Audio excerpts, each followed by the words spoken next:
దగ్గరనే చూడాలి కడాయి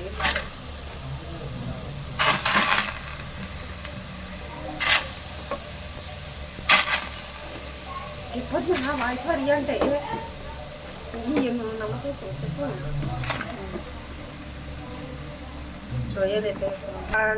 స్టార్ట్ అయ్యింది. ఇది 2 కిలోల టైగర్ ప్రాన్స్ ఫ్రెండ్స్.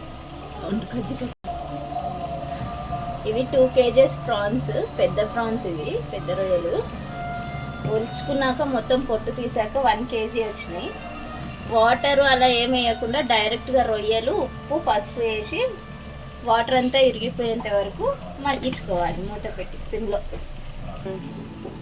1 kg రొయ్యలకి 1 కప్పు ధనియాలు, 1 టీ స్పూన్ జీలకర్ర, 1/2 టీ స్పూన్ ఆవాలు, మెంతులు, 6 లవంగాలు, యాలకులు 4, దాల్చిన చెక్క 1 ఇంచ్. ఈ మసాలా మొత్తం వేయించి మంచిగా ఫైన్ పేస్ట్గా చేసుకోవాలి పౌడర్. చాలా చేసుకుంటే బెటర్ కదా.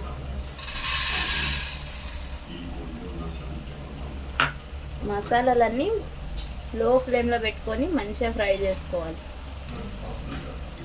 అరోమా వచ్చేలాగా ఫ్రై చేసుకోవాలి.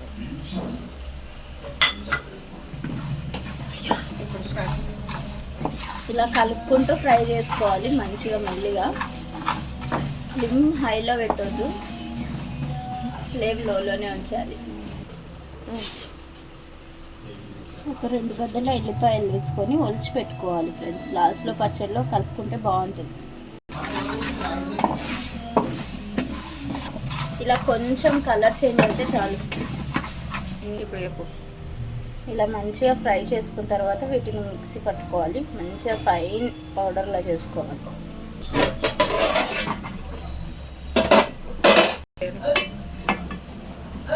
ఇలా ఇలా వాటర్ పైకి తేలుతాయి. ఈ వాటర్ అంతా ఇరిగిపోయే వరకు పెట్టుకోవాలి. ఇలాగా వాటర్ పారేయద్దు, ఫ్లేవర్స్ అన్నీ వెళ్ళిపోతాయి వాటర్ పారేస్తే. ఈ వాటర్ మొత్తం ఇలాగే ఇంకిపోవాలి. మొత్తం ఇలా ఫ్రై చేసుకోండి. ఫ్రై చేసుకొని పచ్చడిలో కలుపుకోవాలి ఫ్రెండ్స్, బాగుంటాయి తినేటప్పుడు. పచ్చడికి పల్లి నూనె వాడాలి ఫ్రెండ్స్. మేము 1 kg రొయ్యలు తీసుకున్నాము, 1/2 kg ఆయిల్ పోస్తున్నాం. మొత్తం సరిపోతుంది ఫ్రెండ్స్. మెత్తగా పౌడర్ కొట్టుకోవాలి. హలో,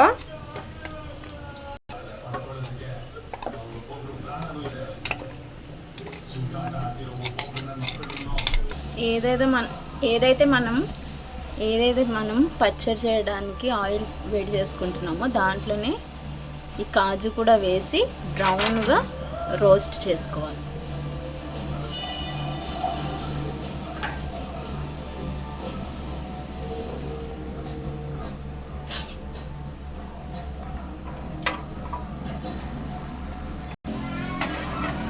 ఇలా మంచిగా బ్రౌన్ కలర్ వచ్చేలాగా ఫ్రై చేసుకోవాలి కాజు.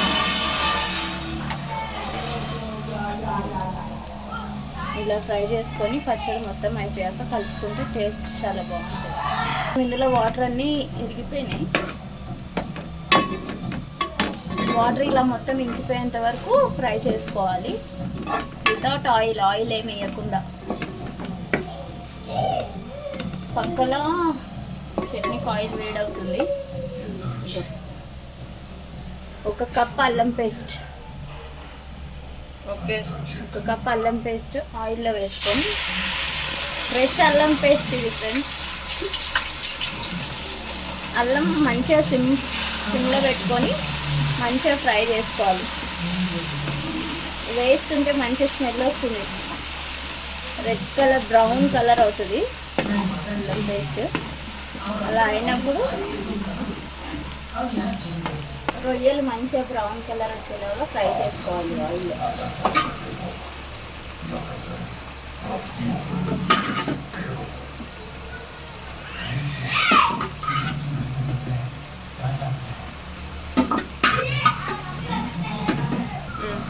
ఈ రొయ్యలు వచ్చి పెద్ద రొయ్యలు, టైగర్ ప్రాన్స్.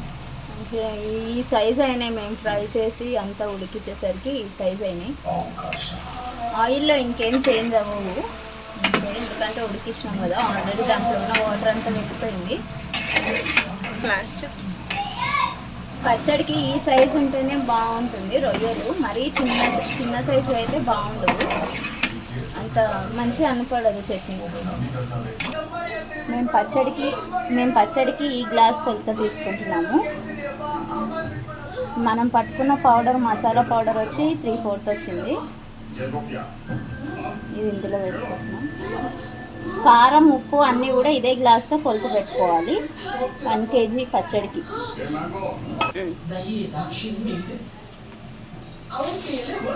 పాజిటివ్ 1 kg కారం, 1 kg రొయ్యలకి 2 గ్లాసుల కారం వేసుకుంది. ఆల్రెడీ కారంలో ఉప్పు ఉంది, అందుకే మేము సగం వేయకుండా కొంచెం తక్కువ వేసుకుంటున్నాము. సరిపోకపోతే మళ్ళీ టేస్ట్ చూసి వేసుకోండి, మాకైతే ఇది సరిపోతుంది. ఇట్లా ఎర్రగా ఫ్రై చేసుకోవాలి, ఇంకా కొంచెం రెడ్గా అయితే బాగుంటుంది. మరీ ఎక్కువ క్రిస్పీగా చేసుకోవద్దు, పచ్చడి బాగుండదు. ఎందుకంటే రొయ్యలు రబ్బర్లా సాగుతూ ఉంటాయి కదా, బాగా రెడ్గా ఫ్రై చేస్తే ఏమవుతుందంటే తినేటప్పుడు అంత మంచిగా అనపడవు. ఇలానే ఫ్రై చేసుకోవాలి, గోల్డెన్ రెడ్ కలర్ వస్తే చాలు. ఇందులో మంచిగా కడిగి ఆరబెట్టుకున్న కరివేపాకు వేసుకోవాలి. ఇది పల్లి నూనె, అందుకే ఇలా నురుగు వస్తుంది, మీరు మళ్ళీ ఏమనుకోకండి. కారం, ఇందాక కొలిసి పెట్టుకున్న కారం వేస్తున్నాను. అలాగే మసాలా,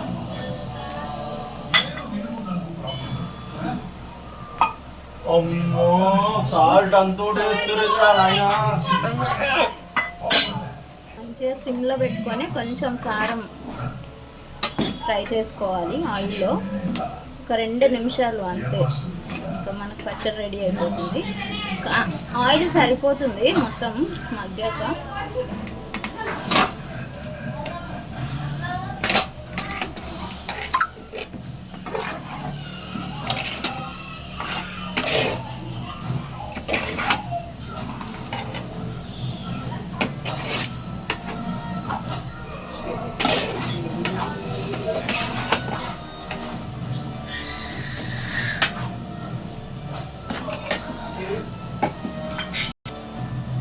ఫ్రై చేసి పెట్టుకున్న కాజు, ఇంకా ఒలిచి పెట్టుకున్న వెల్లుల్లిపాయలు వేస్తాం.